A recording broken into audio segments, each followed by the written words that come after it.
brother mo kayong pinakaunang TikTok battle na napanood mo? Pinakauna na talaga na natandaan kong pinapanood ko, syempre, Looney Saito. Sabi ko, tangina, ang sarap sa uladuin ito, tas gawin, parang gano'n. Yun pa yung mga pinakaunang laban ko eh.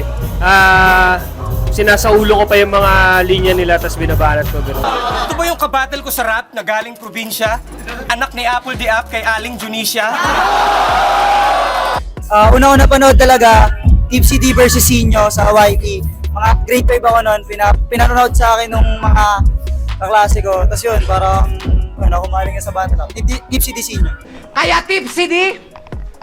Ano yan pag nagkaanak ka si Tipsy?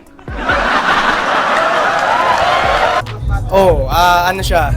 Pinanood siya sa akin ng tito ko Saito vs Abra. Ayun talaga yung pinakauna. Ang paswerte sa buhay at pang iwas sa malas. Igapo si Abra sa punong bayabas. Actually, pa ako nun bata pa ako nun, kaya syempre sa mga banat ni Saito, mas eskwela, mas nahihikayat ka parang, may mga nag-aasaran na gano'n. Looney versus Saito. Sobrang saya. Tsaka parang nagkaroon ako ng interest na mangupal ng tao. Yun. Ang sarap pala mangupal, no? Tapos nakatugma, no? Unang battle na napanood ko talaga si Smaglas tsaka kay Looney Abra tsaka Smaglas Shay.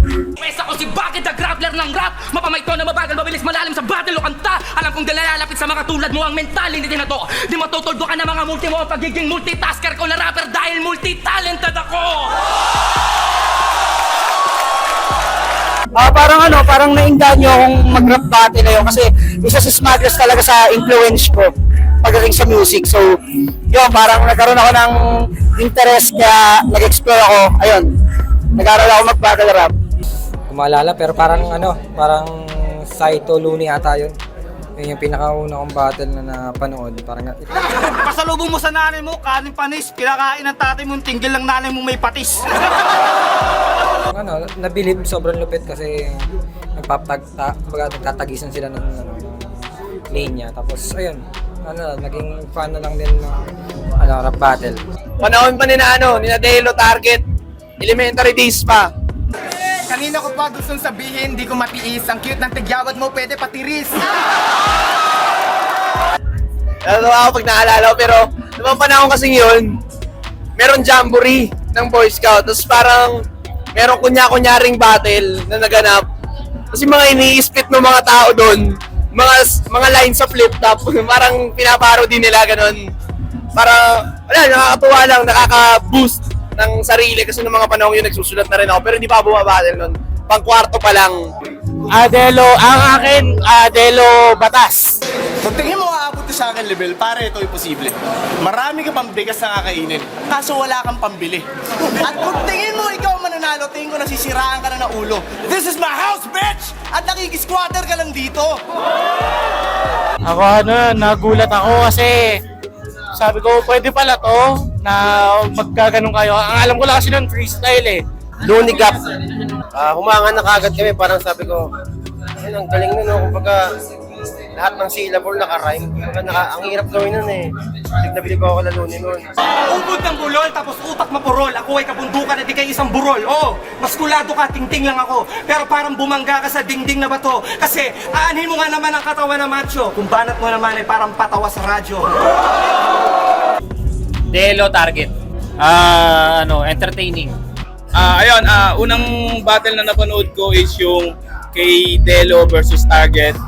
Ba't ako magpapabelo? Digmaan pinuntahan ko at hindi pagmamodelo.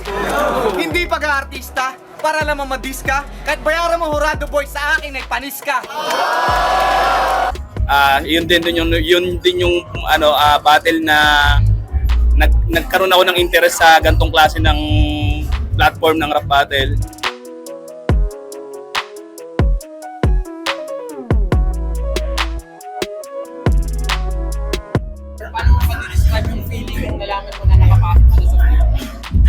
Halo-halo, parang lutang na lutang ako ng pre kasi parang napakatagal kong inantay nun, siguro mga 5 years. Pinagpaguran ko rin talaga yun. Kaya nung nalaman kong isa ako sa napili, putya, masarap sa feeling, tol.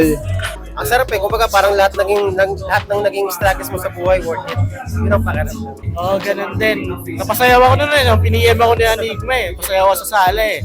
Ayun, ang saya sa feeling kasi nagbunga na kasi ilang taon na namin ginagawa to, sabay bigla na lang may ibigay yung pagkakataon. Hindi ko, noon sinataw ni Arik, ang sinend niya sa akin ay date, sabi niya, June 1. Sinabi niya gano'n sa akin. Ewan ko gusto ko sumigaw, gusto kong maging proud na sa tagal-tagal na panahon, nakaabot rin ako dito kahit maraming nagsasabi na hindi ko kaya to. Yun, nakaabot rin ako ng flip-top.